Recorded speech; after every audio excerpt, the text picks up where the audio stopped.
Our next speaker, or next part of the event, is a film by Taguchi. Emily is not here today because she's from the West Coast, but she had a few remarks that she wanted us to share with you. She writes, "I was thousands of miles away living in France on March 11th, 3 years ago. I first learned of the earthquake from a friend of mine, who was posting minute-by-minute updates online. After confirming the safety of my family and friends, I spent the next weeks glued to the computer screen, watching in horror as Japan was brought to its knees. The images were reminiscent of the historical footage of post-World War II Japan. They were images I never thought I would witness in my lifetime. I was equally horrified with the realization of how little I knew about electricity and power generation. Growing up under the glittering lights of Tokyo, the availability of electricity was something I never questioned. Suddenly there were involuntary brownouts and my eyes were open to a form of electricity that necessarily exposed a group of people to radiation. In Japan, these people have been traditionally known as nuclear gypsies, contract workers who migrate from one nuclear plant to another, handling often dangerous maintenance work. But with the nuclear crisis in Fukushima, the need for workers has exploded.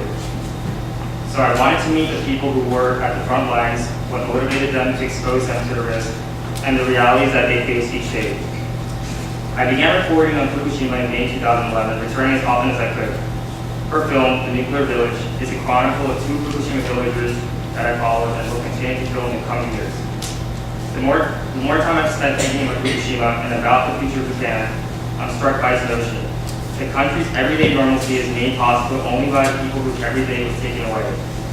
In Japanese, we have a saying, we forget the heat as soon as it passes through our throat. Many of my colleagues who have continued to follow Fukushima complain that the heat has passed through Tokyo. It's true that parts of the region have begun a slow march towards normalcy, but many others may not ever reach that point. I hope we remember that for them and for people around the world working at nuclear power plants, that heat is still very much palpable." Thank you very much. That was from Emily Taguchi, a filmmaker, and we'll showcase the film.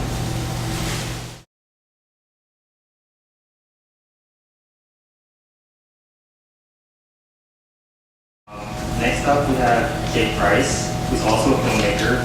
We actually invited Jake Price last year, and we showcased his documentary in collaboration with Mr. Takeda, who they have a very unique documentary. This time around, Jake will be showcasing some new films that he shot this past summer, and he's got like 2 or 3 clips that he wants to show with all of you guys. So let's welcome Jake Price.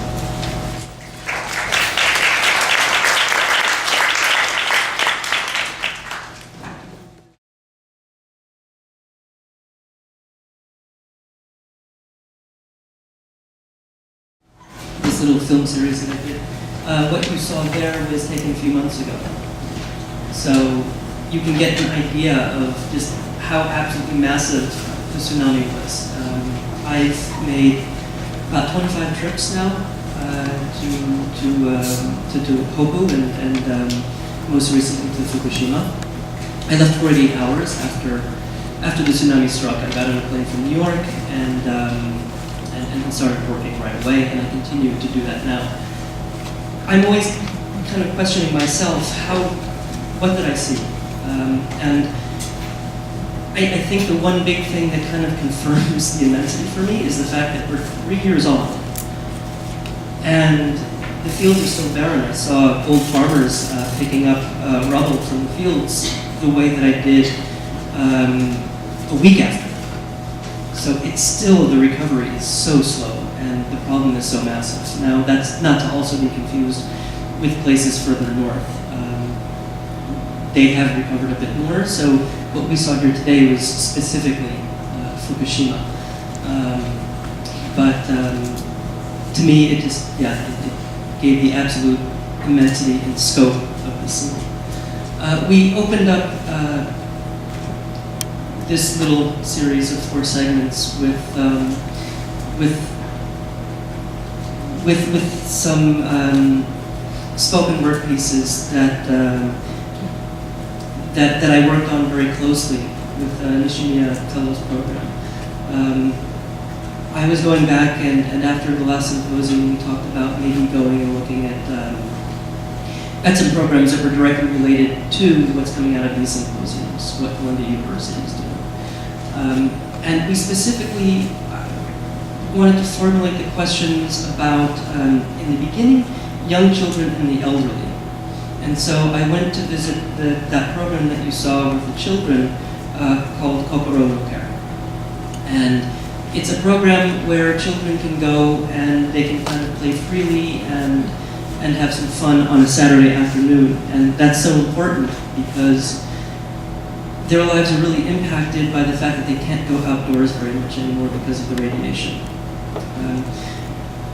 So that program is really essential, and I kind of wanted to get the word out that these issues need to be addressed. But what I was really kind of fascinated with when I asked my questions was that the adults talked a lot about their needs, and both the mother in the first segment said that it would be really nice if the parents had a place to get together, and the second lady, Terumi Kawakami, who is a surfer, young, vibrant, she also expressed the same thing. And I started really connecting all of these dots throughout my time in Fukushima, that what's really missing in people's lives is enjoyment. And it maybe sounds like a small thing considering all of the disasters that we've seen, and especially this disaster in the first moments. But their lives are not fulfilled, and they're living in very tiny, isolated places. And day by day, year by year, those things wear you down.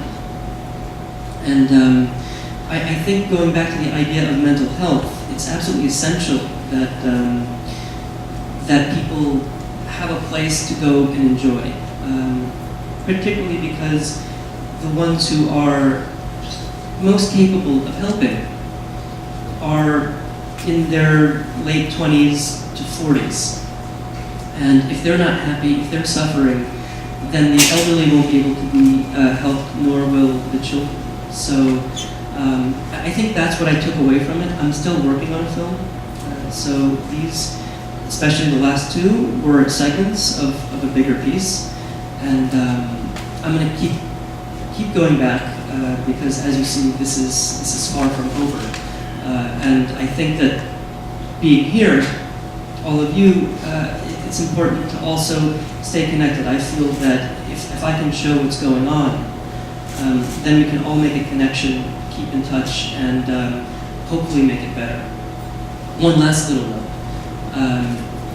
The lady that you saw in the second segment, or the third segment, I call her the flower lady.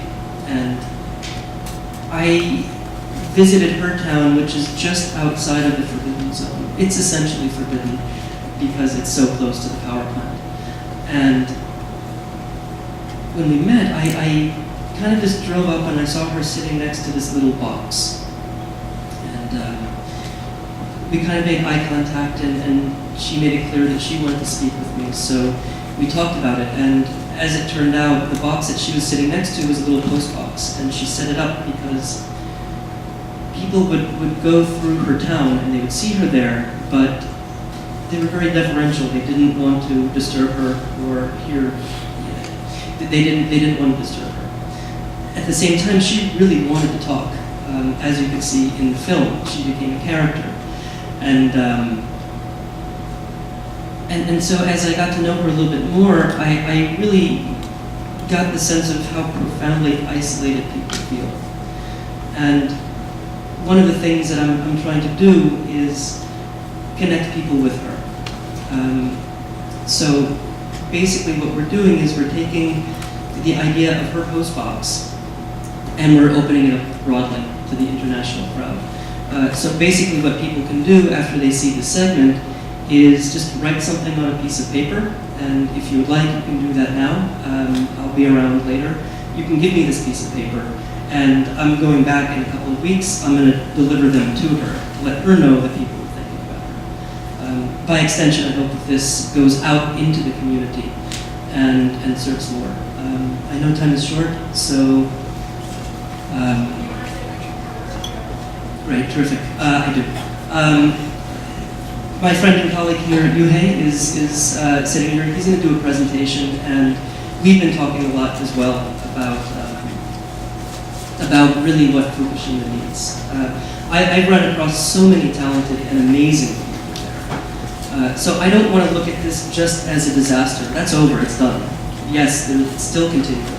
But people really need help and they need engagement. And so what I want to try to start doing, especially with the letter writing campaign and supporting Yuhei here, is to look into also what people in Fukushima are bringing out of their lives, what they have to offer. And so I want to see them as artists, as vibrant people. And so that's how I'm portraying them. And that's how I'll continue to portray them. And again, I think that bridging the gap between New York, Japan, and Fukushima is absolutely essential. And I think it's also going to enrich your life. It certainly has enriched mine by being in Japan. I just see such a tremendous culture, and I want to support it. And so I hope you do as well. Thank you so much. What are the names of the couple in that final piece? Oh, right. The Kobayashis. Is it possible to view your pieces online? Yes, they're coming online soon. Excellent. Is the farmer woman the only woman in that village? And does she have family? Yeah, that's her hotel, and she grew up there. You can see the flower beds, and so the thing with her is that she wanted to keep them alive. The family, she's now living in a displaced house, and there's a question of whether the rest of her family wants to return there or not, but she does. She's very unsure of what the future holds, but she knows what her desire holds and what her hope is. And so regardless of what happens in the future, maybe people will be able to return, maybe they won't. But in the case that people will be able to return, the only way that they'll be able to return to something good is if she goes there now and day by day keeps the place up and alive. We're going to have a Q&A session at the end, so if people online are holding on to their questions and we can do it all at once, that would be great. Great, thank you.